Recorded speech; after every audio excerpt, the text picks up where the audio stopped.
हूं प्रशस्ति Tiwari. Apex news India में आपका स्वागत है। रुक करेंगे कुछ खास खबरों की ओर, लेकिन उससे पहले नजर डालेंगे हेडलाइंस पर।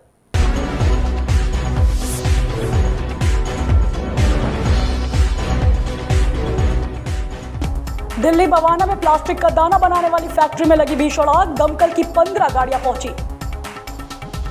सिंधिया स्कूल की 150वीं वर्षगांठ 21 अक्टूबर को ग्वालियर पहुंचेंगे पीएम मोदी। नेतन्याहू ने फिर दोहराई अपनी बात, आतंकियों पर लगाया गाजा अस्पताल अटैक का आरोप। सीएम योगी 21 अक्टूबर को जाएंगे अयोध्या, जनवरी में होने वाले कार्यक्रमों की करेंगे तैयारियों की समीक्षा। गाजा में अस्पताल पर हमले में 500 की मौत, हमास का दावा, इजराइल ने किया अटैक, नेतन्याहू ने किया इनकार।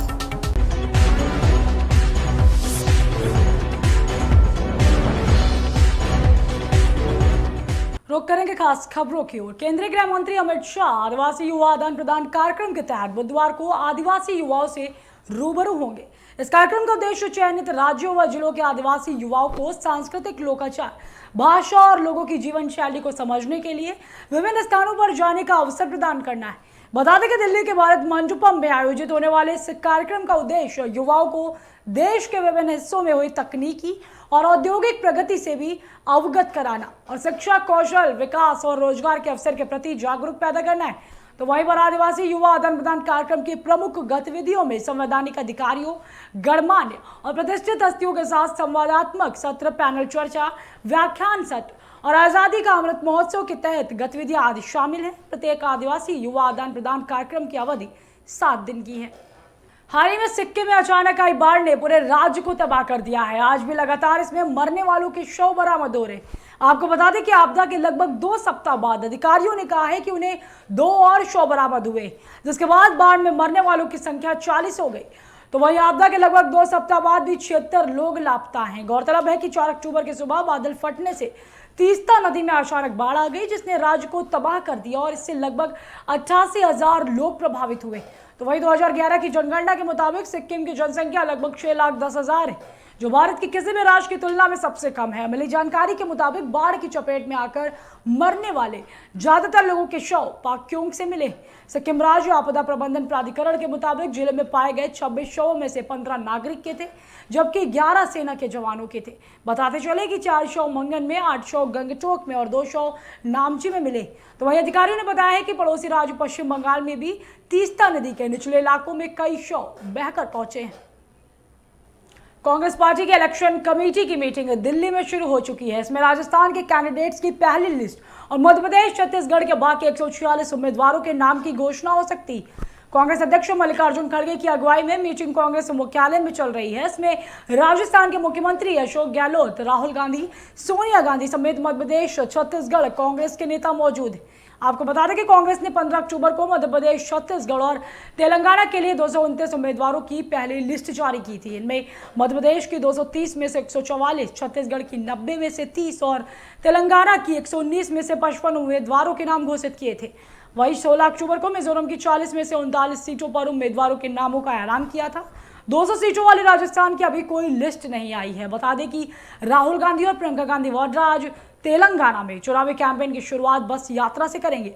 वे विशेष विमान से हवाई अड्डे पहुंचेंगे। यहां से दोनों हेलीकॉप्टर रामप्पा मंदिर पहुंचेंगे। साथ ही पार्टी सूत्रों के मुताबिक मंदिर में पूजा अर्चना करने के बाद दोनों नेता भोपालपल्ली एक करीब 30 किलोमीटर लंबी बस यात्रा शुरू करेंगे। असम को बाल विवाह से मुक्त करने के लिए राज्य के 20 जिलों में सोमवार को एक अभियान चलाया गया। अभियान में हजारों की संख्या में पुरुषों और महिलाओं ने बाल विवाह प्रथा को खत्म करने का संकल्प लिया। राज्य में सोमवार से शुरू हुआ यह राष्ट्रव्यापी अभियान बाल विवाह मुक्त भारत का एक हिस्सा है। 2030 तक इस प्रथा को खत्म करने के लिए 300 से अधिक जिलों में महिला कार्यकर्ताओं और 160 नागरिक समाज संगठनों के नेतृत्व में अभियान चलाया जा रहा है। आपको बता दें कि असम सरकार के द्वारा बाल विवाह के खिलाफ इस साल 2 चरणों में कार्रवाई शुरू की गई।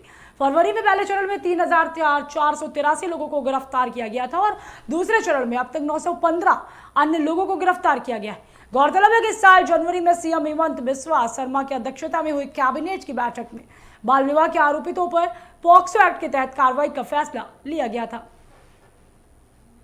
कांग्रेस पार्टी के पूर्व अध्यक्ष राहुल गांधी ने एक बार फिर अडानी ग्रुप पर एक बड़ा आरोप लगाया है। उन्होंने कांग्रेस मुख्यालय में आयोजित एक प्रेस कॉन्फ्रेंस में कहा है कि अडानी ग्रुप ने 20,000 करोड़ नहीं बल्कि 32,000 करोड़ रुपए की गड़बड़ी की है। राहुल गांधी ने अडानी और कोयले की रहस्यमय कीमतों को लेकर रिपोर्ट का उल्लेख करते यह बात कही।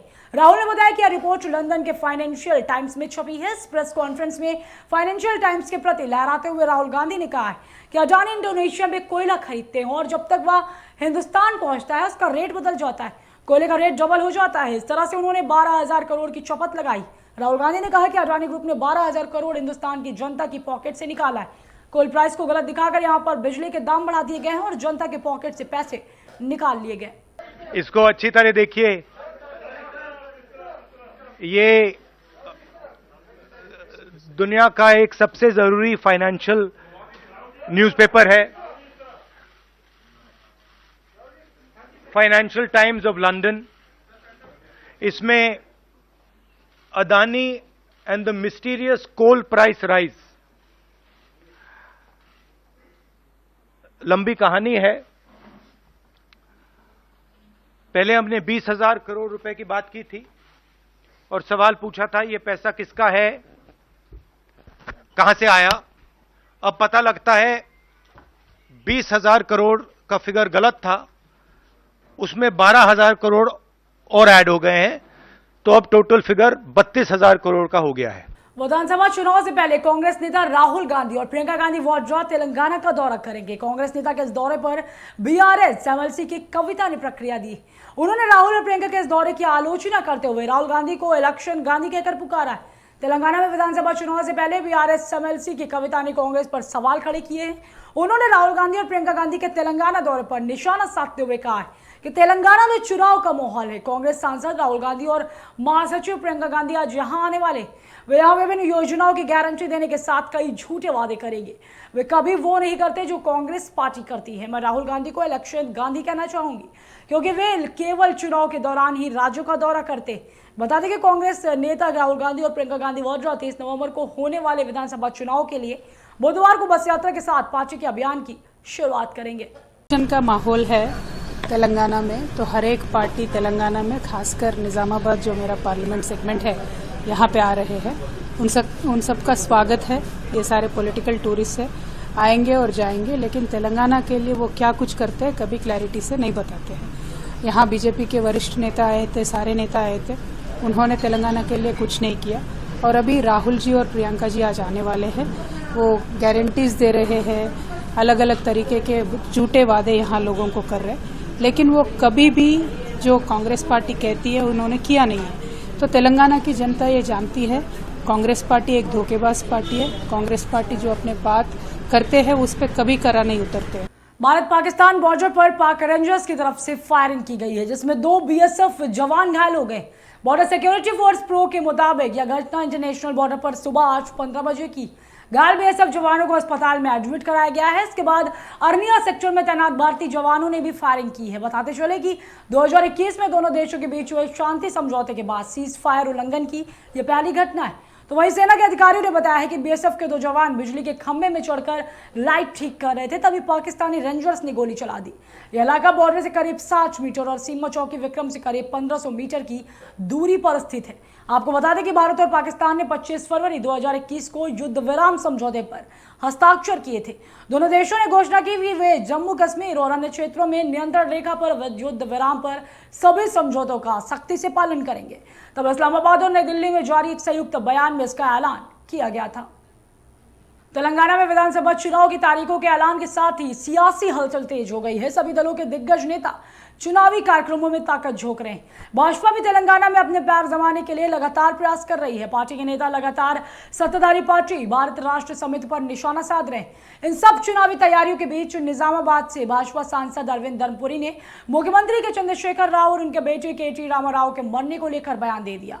इस बयान के बाद से प्रदेश में काफी विवाद खड़ा हो गया और वहीं पर एक रिपोर्ट के मुताबिक अरविंद धर्मपुरी ने एक जनसभा में कहा है कि अगर तेलंगाना के मुख्यमंत्री के चंद्रशेखर राव और उनके बेटे केटी रामाराव की मृत्यु हो जाती तो भाजपा दोनों की आर्थिक मदद देगी। इस बयान के बाद बीआरएस ने भी पलटवार किया। बता दें कि एक चुनावी कार्यक्रम में धर्मपुरी ने कहा कि बीआरएस ने अपने घोषणा पत्र में केसीआर बीमा योजना के तहत मृत किसानों के परिवारों को 5 लाख रुपए का जीवन बीमा देने का वादा किया है। इसमें कहा गया है कि यदि मृतक किसान की उम्र 56 वर्ष से कम है तो परिवारों को बीमा दिया जाएगा। इस योजना पर भी धनपुरी ने बीआरएस पर निशाना साधा। भाजपा नेता सैयद शाहनवाज हुसैन को रेप मामले में एक विशेष अदालत से बड़ी राहत मिली। रेप और आपराधिक धमकी का आरोप लगाने वाली एक महिला की शिकायत के यहां पर एक मजिस्ट्रेट अदालत के द्वारा शाहनवाज हुसैन के खिलाफ जारी समन पर विशेष अदालत ने रोक लगा दी। विशेष न्यायाधीश एम.के. नागपाल ने मजिस्ट्रेट अदालत के उस आदेश के खिलाफ शाहनवाज हुसैन के द्वारा दायर याचिका पर आदेश पारित किया, जिसमें उनसे 20 अक्टूबर को पेश होने को कहा गया था। न्यायाधीश ने 17 अक्टूबर को पारित आदेश में शिकायतकर्ता को एक नोटिस भी जारी किया और 8 नवंबर तक उससे जवाब मांगा। उन्होंने कहा कि याचिकाकर्ता का प्रतिनिधित्व करने वाले वकील के द्वारा दी जा रही दलीलों के मद्देनजर यह भी निर्देश दिया जाता है कि तब तक मामले में लागू आदेश और आगे की कार्रवाई पर रोक रहेगी। आपको बता दें कि शाहनवाज हुसैन ने अपनी याचिका में दावा किया है कि मेट्रोपॉलिटन मजिस्ट्रेट ने केवल शिकायतकर्ता के द्वारा सीआरपीसी की धारा 164 के तहत दिए गए एक बयान के आधार पर संज्ञान लिया। हालांकि यह दिखाने के लिए रिकॉर्ड पर पर्याप्त अन्य मौखिक या दस्तावेजी सबूत है कि नशे या शिकायतकर्ता से रेप की वास्तव में कोई घटना नहीं हुई है। मध्य प्रदेश के मुख्यमंत्री शिवराज सिंह चौहान ने कांग्रेस पर अपने अंदाज में तंज कसा है। सीएम शिवराज ने कहा है कि कांग्रेस में गालियां खाने की पावर ऑफ अटॉर्नी भी दी गई।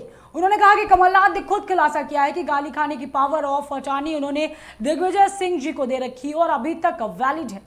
बता दें कि मध्य प्रदेश में 17 नवंबर को विधानसभा चुनाव के लिए मतदान होना है। प्रेस कॉन्फ्रेंस को संबोधित करते हुए शिवराज सिंह ने कहा है कि कमलनाथ जी ऐसा काम ही क्यों करते हो कि गाली खाना पड़े। अगर गाली खाना पड़े तो खुद ना खाए, दूसरों को पावर अटॉर्नी दे दे। ऐसे ही सरकार चलाने की पावर ऑफ अटॉर्नी भी दिग्विजय सिंह जी को ही दे रखी थी। उन्होंने कहा कि पहले भी बंटाधार हुआ और आज भी बंटाधार ही हो रहा है। जब दिग्विजय जी ने सरकार चलाई उस समय जो मध्य प्रदेश की दुर्गति हुई वह जनता को पता है। लेकिन अद्भुत है, कांग्रेस और धन्य है इसके नेता जो गालियां खाने की पावर ऑफ अटॉर्नी भी देते रहते हैं। फिलहाल के लिए इतना ही। हमारे साथ बने रहने के लिए देखते रहें एपेक्स न्यूज इंडिया।